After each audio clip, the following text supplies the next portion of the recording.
Hi, and welcome to the third week of e-learning for food science and sanitation.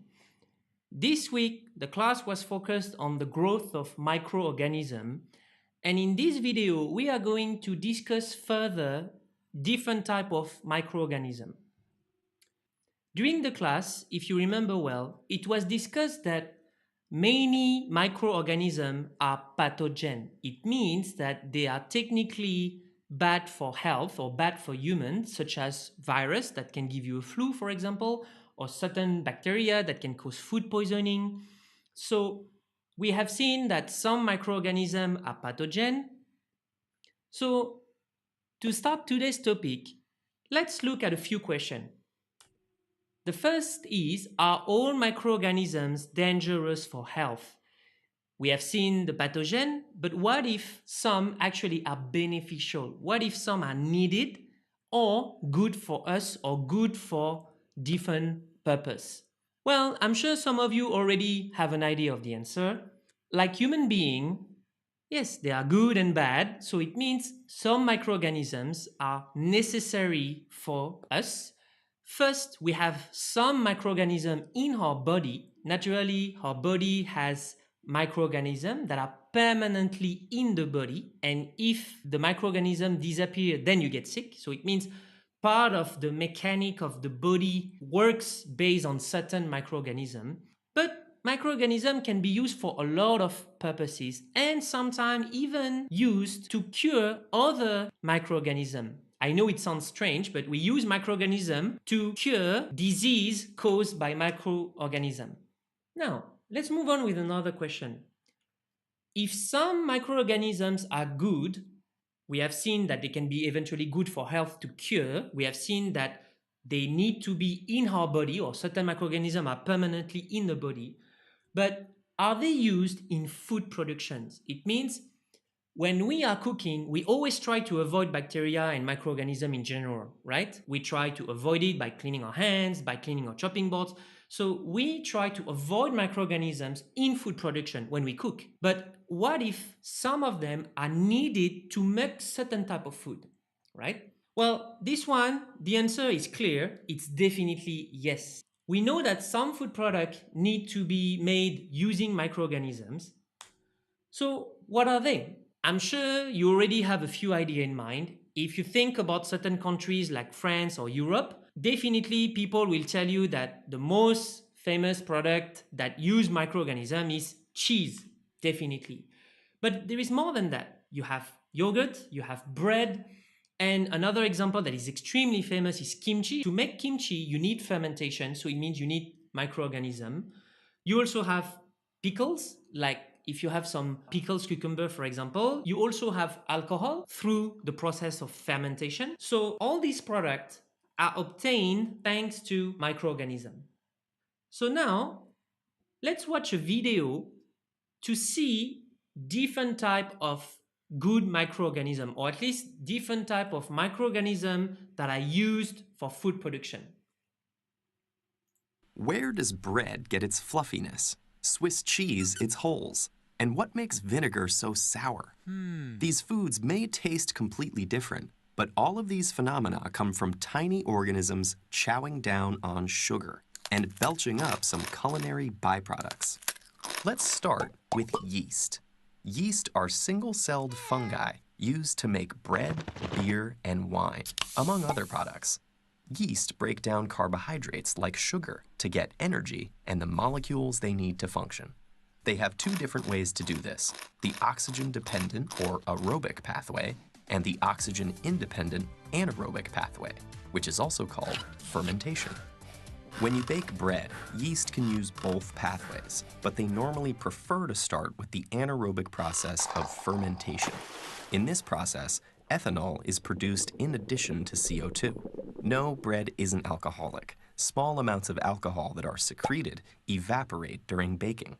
In the aerobic or oxygen-dependent pathway, the yeast consumes some of the sugar and produce carbon dioxide gas, or CO2, and water. In both processes, the CO2 accumulates and creates tiny bubbles.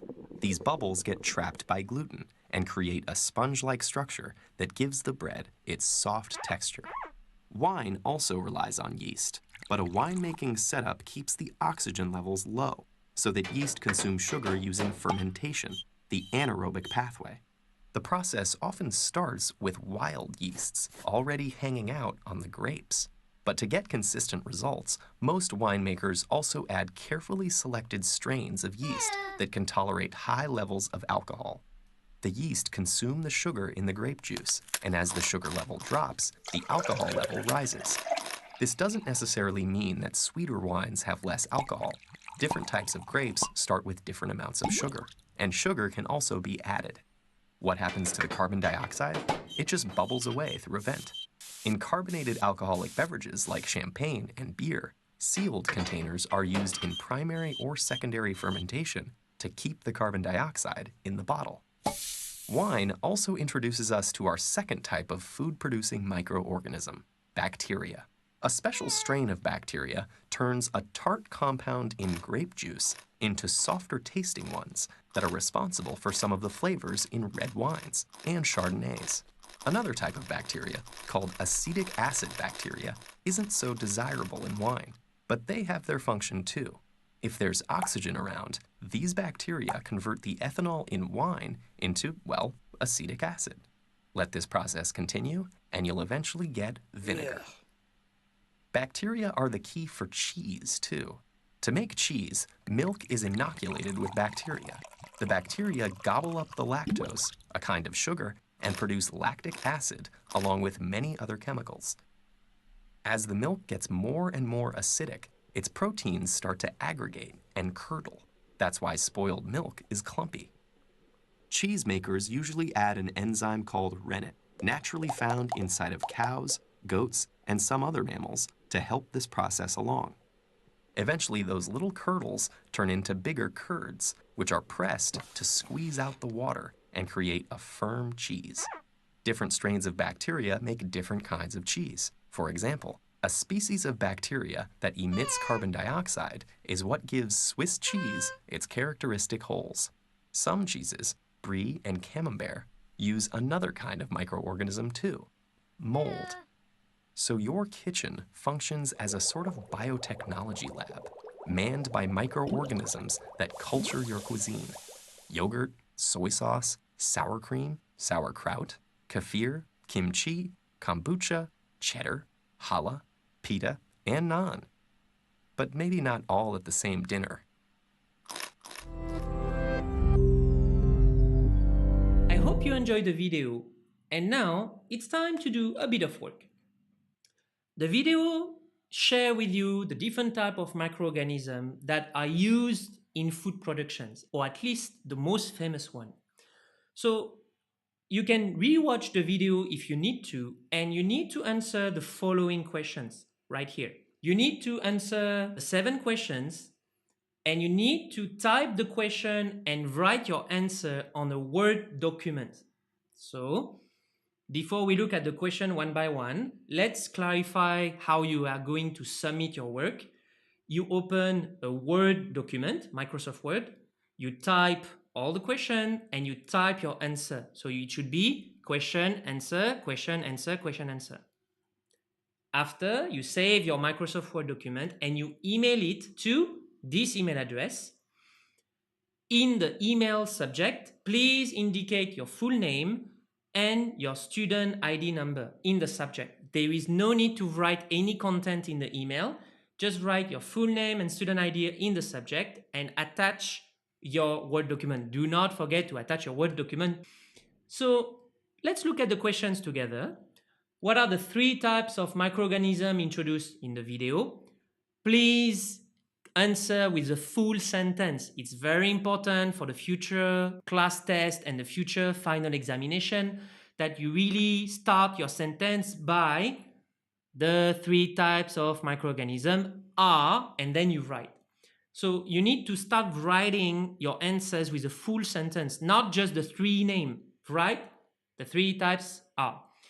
Question number 2, which extrinsic factor does the microorganism use for growth? So you need to start your sentence the main extrinsic factor used is, etc. Question 3, what substance does microorganism feed on in general?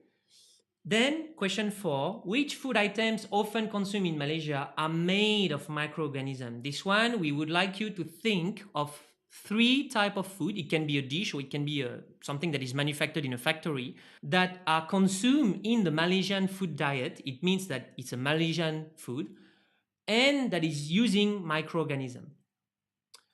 Which characteristic of cheese, question number 5, is obtained from microorganisms? So it means which aspect of cheese, means characteristic means which part of the cheese is achieved thanks to the microorganism. There is one aspect of cheese that can only be